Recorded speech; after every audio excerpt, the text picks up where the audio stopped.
Welcome to Recap King Movie Explained.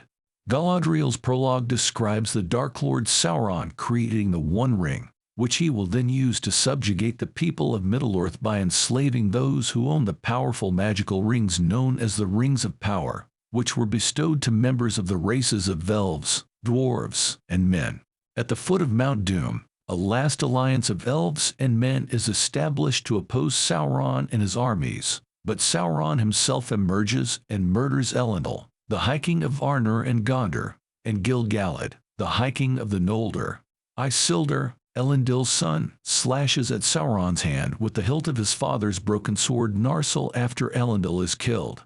The blow amputates Sauron's fingers, severing his connection to the ring and destroying his army.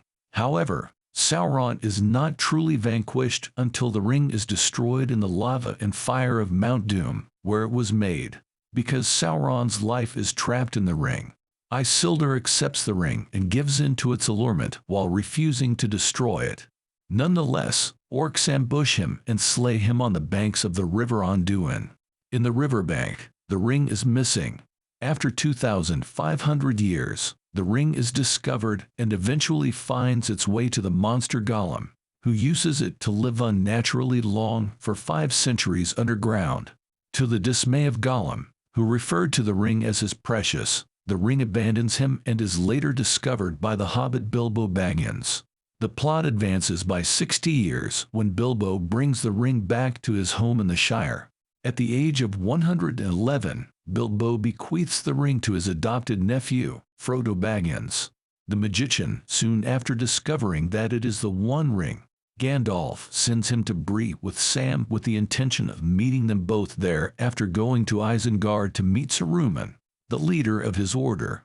Saruman, who has already sided with Sauron, imprisons Gandalf on his lofty tower house, Orthanc, after revealing that the Nazgul, or ring wraiths, have departed from Mordor in order to seize the ring and kill whoever wields it. Gandalf recognizes Saruman's grand scheme. He has started clearing the forest around Isengard to provide fuel for the forging of weapons for the Uruk-hai, an army of bigger and more powerful orcs. Merry and Pippin, 2 other hobbits, soon join Frodo and Sam. They finally make it to Bree after evading a ring wraith on the way, where they meet Strider, a guide who promises to take them to Rivendell and assist them in dodging the ring wraiths once more. Because Gandalf isn't around to direct them, the hobbits concur. They travel for a while before spending the night atop Weathertop Hill. When they are ambushed by Nazgul, Strider defeats the specters and drives them away, but Frodo suffers a terrible wound from a Morgul blade, necessitating a hasty journey to Rivendell for medical attention.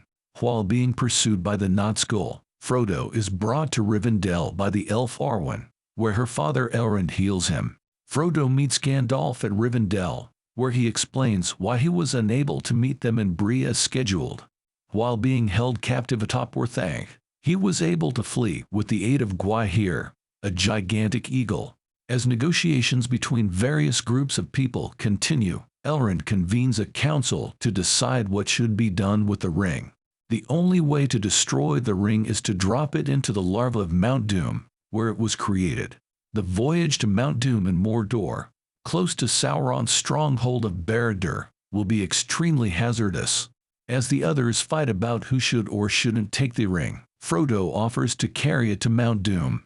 Along with Gandalf and his fellow hobbits, he is joined by Strider, who turns out to be Aragorn, the legitimate successor to the throne of Gondor. The elf Legolas, the dwarf Gimli, and Boromir, the steward of Gondor's son, are also traveling with them. The Fellowship of the Ring is made up of them all. The Fellowship leaves and attempts to pass the mountain Caradhras, but is halted by the bitter cold and by Saruman, who uses his magic to cause an avalanche. They must pass through the mines of Moria to descend the mountain. Halfway through their voyage through the mines, Pippin unintentionally alerts a group of orcs to their existence. At the bridge of Khazad-dûm, the Fellowship encounters a Balrog, an ancient demon of fire and shadow.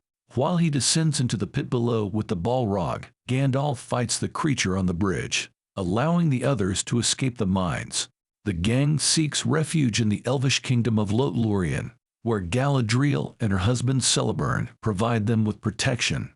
When Galadriel tries to persuade Frodo to relinquish the ring to her, she puts him to the test, but she quickly comes to her senses and asks him to keep the ring safe until it can be destroyed. The group decides to move along the River Anduin in the direction of Parth Galen after taking a nap. Galadriel offers Frodo the Phial of Galadriel, a light source, before they go. When they arrive in Parth Galen, Boromir, who has been influenced by the ring's power, tries to steal the ring from Frodo. However, Frodo is able to flee by putting the ring on his finger and dissipating.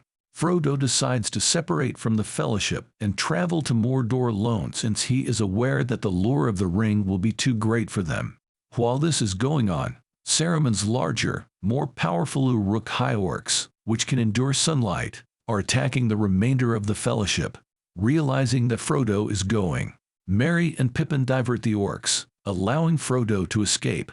Boromir comes to the rescue of the two hobbits in a last-ditch attempt at self-redemption, but he is fatally wounded by the orc commander Lurtz, and Merry and Pippin are taken prisoner.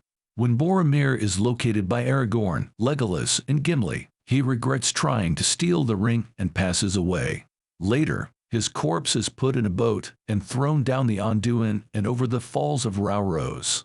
They choose to leave Frodo to his destiny in favor of going after the orcs and saving the hobbits. Before Frodo departs, Sam joins him as they proceed into Mordor through Emyn-Muil. This film depicts a different universe where many monsters exist and is based on the same named novel.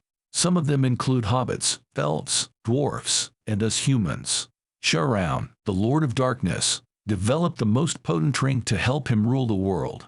However, one human king named Isupter vanquished the Dark Lord and stole the ring in order to destroy the evil ring through an alliance with the elves. However, the ring has this cursed power that whoever wears it is overcome by its influence and unable to let go. The monarch made the choice to keep him to himself, giving up the one chance to break the ring. The ring, however, attracts other creatures who yearn for power. Thus no one can hold it for an extended period of time other from its original owner. After Isupter, the ring is given to Gollum, who retains it for 500 years before losing it when the ring goes in search of its owner. It is discovered by a hobbit named Bilbo, who keeps it for many years before giving it to his nephew Frodo, who resolves to burn it in order to eliminate the possibility of Sauron's reappearance, as the origin of the ring is the only place where it may die. Frodo and Eight set off on their quest to the Fissures of Doom. 4 hobbits, a wizard, an elf, a dwarf, and 2 humans make up this group. They began their voyage by passing through the Moria mines, elf woodlands, and river. Thank you for watching. Please turn on notifications, become a subscriber to watch more videos like this, and leave a like to support the channel.